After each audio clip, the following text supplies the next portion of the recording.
ငွေဟောက်တကောင်ကိုစက္ကန့်ပိုင်းအတွင်းအသေးသက်နိုင်တဲ့ငှက်တကောင်ရှိပါတယ်။သူကနှုတ်သီးနဲ့မဟုတ်ပဲခြေထောက်ကိုပဲအသုံးပြုပြီးတိုက်ခိုက်တတ်တဲ့ဒီငှက်က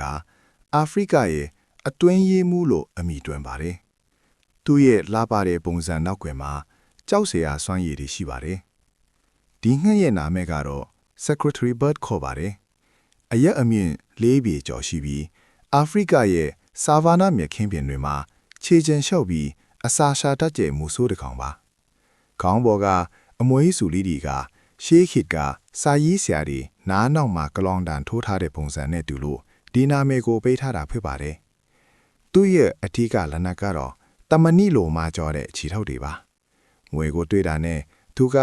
နှုတ်သီးနဲ့မပေါက်ပဲမျက်ထုံးတစ်ခါစားထက်မြန်တဲ့ခြေကန်ချစ်တွေနဲ့ငွေရဲ့ဦးခေါင်းကိုကြေမောသွားအောင်ကန်ထတ်ပါတယ်။သူ့ရဲ့ခြေထောက်မှာရှိတဲ့ထူးထဲတဲ့အကျေးခွင်တွေကလည်းငွေစိတ်ကန်ကန်ကြီးကာကွယ်ပေးထားပြီးတဘာဝကပေးတဲ့အားသာချက်လို့ဖြစ်ပါတယ်။ဒီငှက်တွေကချောင်းမြောင်းတိုက်ခိုက်တာမျိုးမလုပ်ပါဘူး။သူတို့က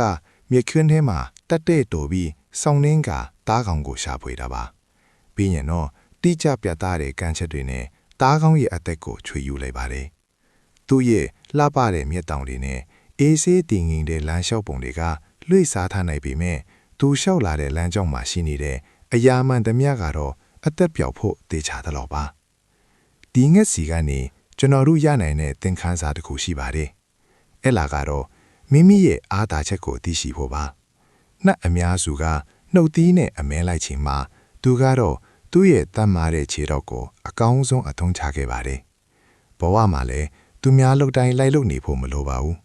ကို့မှာရှိတဲ့ထူးခြားတဲ့စွမ်းရည်တစ်ခုကိုသာကျွမ်းကျင်အောင်လေ့ကျင့်ထားမယ်ဆိုရင်ခက်ခဲတဲ့ပြဿနာတွေကိုစက္ကန့်ပိုင်းအတွင်းဖြေရှင်းနိုင်မှာဖြစ်ပါတယ်။အခုလိုတော်ရိုင်းတတိတဆန်ဒီရဲ့စိတ်ဝင်စားဖို့ကောင်းတဲ့အကြောင်းအရာတွေကိုဆက်လက်ကြည့်ရှုချင်ရင်တော့ကျွန်တော်တို့ရဲ့ page ကို like နဲ့ follow လုပ်ထားဖို့မမေ့ပါနဲ့ခင်ဗျာ။အားလုံးပဲဘဟုတုတတိုးပါကြပါစေ။ကျွန်တော်ကတော့တင်ဆက်သူစောချင်ပါခင်ဗျာ။